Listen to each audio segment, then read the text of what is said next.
this video, we explore the live Boolean feature, which enables the creation of entirely new 3D geometry by combining existing objects in the scene through Boolean operations.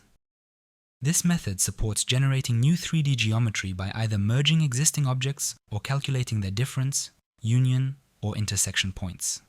This process runs in real time in ZBrush, allowing any object in the subtool palette to be designated as either additive, subtractive, or intersectional.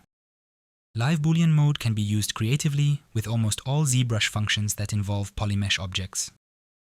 Let's go through an example to illustrate this. We activate Live Boolean mode at the top here.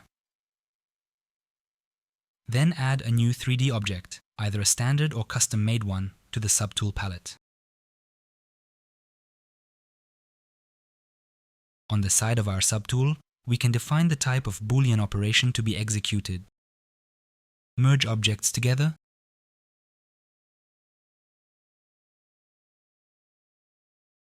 subtract,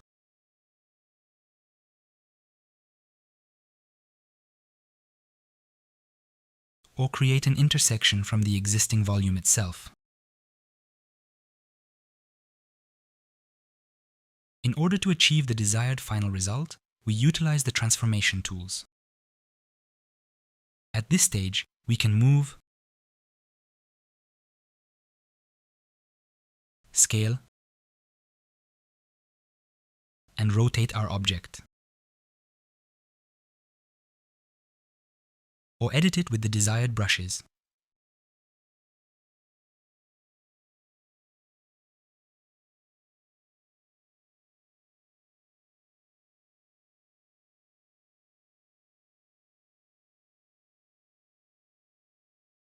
Additionally, we have the ability to further subdivide our object polygonally to observe the effects in real time.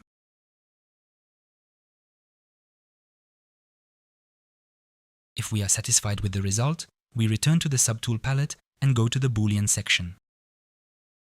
And here we click the Make Boolean Mesh button, which generates a new tool.